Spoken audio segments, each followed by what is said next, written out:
शुरू कर दिए सर। फोन रिकॉर्ड कर रहा है सर।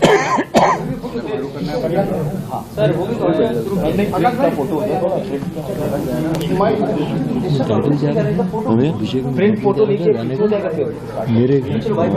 मेरे राम आए हैं। हमारे राम आए। हमारे राम आए।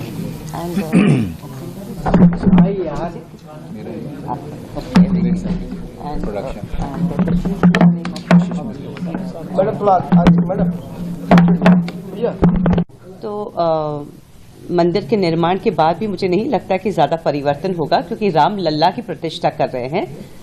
साक्षात जो मर्यादा पुरुषोत्तम राम की प्रतिष्ठा वहां पे नहीं लगा रहे हैं।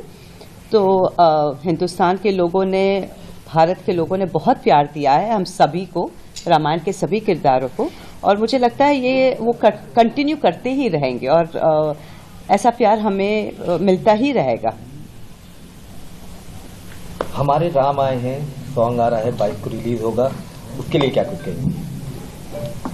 मैं उनको मेरी शुभ में we are very happy, I am very happy कि मैं उनके साथ मैं एसोसिएट कर रही हूँ। ये मेरा तीसरा गाना है, मेरे घर आए राम। ये है हमारे घर आए राम, लेकिन ये मेरे लिए ये तीसरा गाना है। और मेरे 2 गाने तो बहुत सुपरहिट हुए हैं एंड मुझे पूरा कॉन्फिडेंस है कि ये वाला गाना उसको भी सरपास कर जाएगा। बताइए क्या प्राण प्रतिष्ठा समारोह का 22 तारीख का दुनिया पर क्या असर पड़ने जा रहा है, आपको क्या अनुभव है? प्राण प्रतिष्ठा श्री राम मंदिर में हो रही है और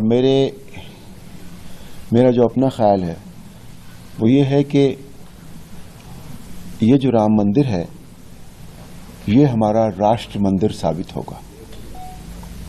पूरे विश्व में वो संस्कृति जो पीछे थोड़े कुछ वर्षों में थोड़ी धूमिल हो गई थी, वो फिर से एक संदेश जाएगा। पूरे जो हमारी विरासत है ये संस्कृति, ये पूरे विश्व को पता लगेगी। ये मंदिर हमारा प्रेरणा स्रोत होगा विश्व के लिए। हमारी अपनी आस्था का केंद्र तो है ही, हमारा ये गौरव होगा, हमारी पहचान बनेगी इससे विश्व में। और जो हमारे मॉरल्स हैं जो सभी को अपनाने चाहिए, वो इससे सबको मिलेंगे।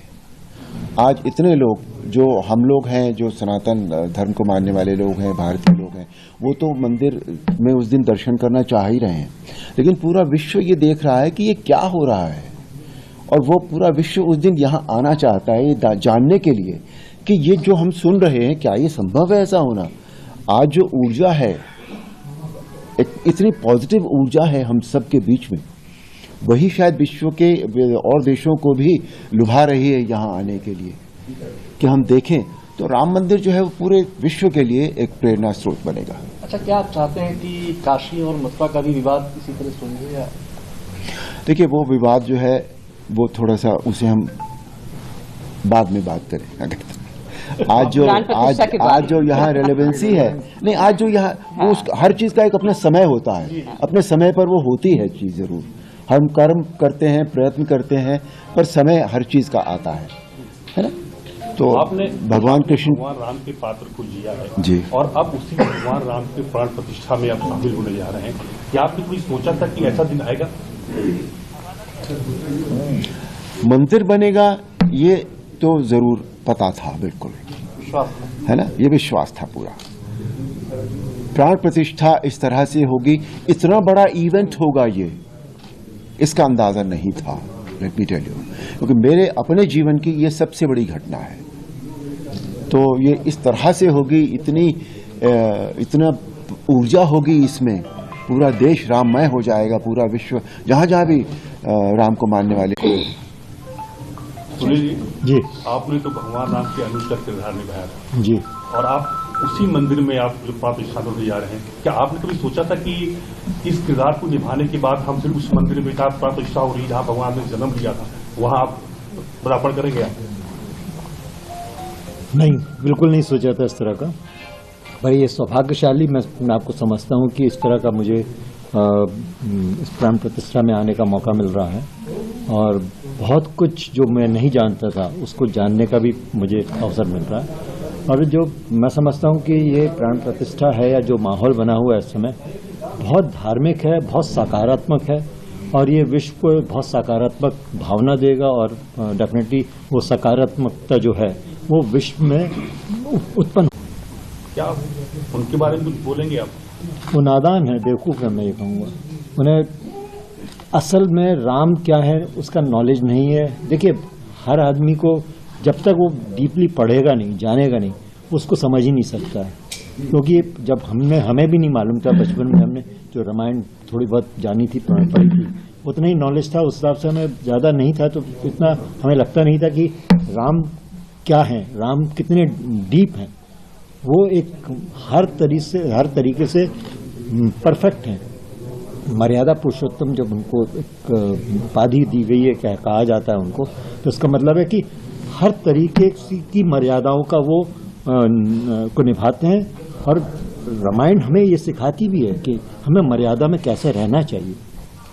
और ये शिक्षा उन्हें नहीं मालूम है, ये उसका नॉलेज नहीं है, इसलिए वो उस तरह की बेवकूफ़ी कर रहे हैं।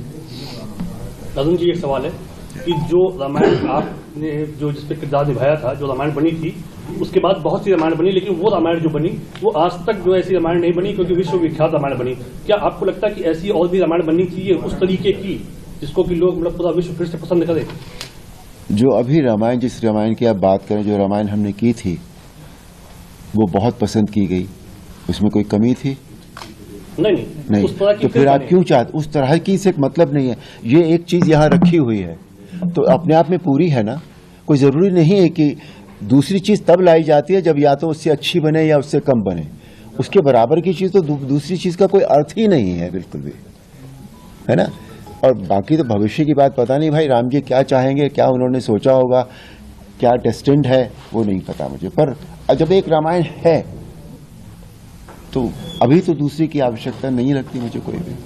नहीं, उसके बाद बहुत सी बनी है, तमाम रामायण आई, लेकिन उस तरह की नहीं बनी। आपको लगता है कि बननी चाहिए कि नहीं, ये प्रश्न। मैं वही कह रहा हूँ, जब वो है ऑलरेडी तो दूसरी की आवश्यकता क्या है? जब वो अपने आप में कोई चीज पूरी है, संपूर्ण है, तो क्यों दूसरी बनाई जाए? और जिस दिन किसी को लगेगा तो वो बनाएगा, फिर से कोशिश करेगा कोई। अब कोशिश में कितनी कामयाबी मिलती है वो तो राम जी जाने, वो व्यक्ति जाने। अरुण जी, इस समय देखा जा रहा है कि यंगस्टर्स में भी भगवान श्री राम के प्रति धुन सुनने का जैसे पहले ट्रेंड होता था, आज का ट्रेंड लग रहा है। तो अब यंगस्टर्स के लिए क्या कहना चाहेंगे इन फ्यूचर, क्योंकि वो लोग वेस्टर्न की तरफ बढ़ रहे थे, वहीं फिर से रामायण काल को उन्होंने समझा है। मैंने थोड़ी देर पहले भी कहा था कि हम अपनी संस्कृति से थोड़ा थोड़ा दूर होने लगे थे, लेकिन अब वो माहौल फिर से बना है। तो अब वो ये जो माहौल बना है, ये यहाँ it's come here to stay, ये रहेगा, ऐसे ही रहेगा। क्योंकि आज हमेशा ये होता है कि जो आगे जो झंडा लेकर चलते हैं, जो मशाल लेकर चलते हैं, वो यंग लोग होते हैं। और आज का जो यूथ है वो इस समय इतना उसका जो वो इतना रामायण के साथ जुड़ गया है। क्योंकि आज मैं देखता हूं कि जब भी मैं कहीं जाता हूं या मैं कहीं ट्रैवल करता हूं तो सबसे ज्यादा जो मिलने वाले लोग होते हैं वो यूथ होता है। तो अगर यूथ ने इस बात को समझ लिया है, यूथ अट्रैक्ट हो गया है उस तरफ, तो फिर ये बहुत दूर तक जाएगी। हमारे राम आए हैं गाने के बारे में कुछ जानना चाहेंगे आपसे? जैसा मैंने मोटा मोटी शुरुआत में बताया कि ये एक बहुत ही बड़ा ओकेजन है जब ये तीनों महान कलाकार एक साथ आए हैं, जो हमारे मन मस्तिष्क में भगवान राम, माँ सीता और लक्ष्मण के रूप में स्थापित हैं। तो हमारा ये प्रयास है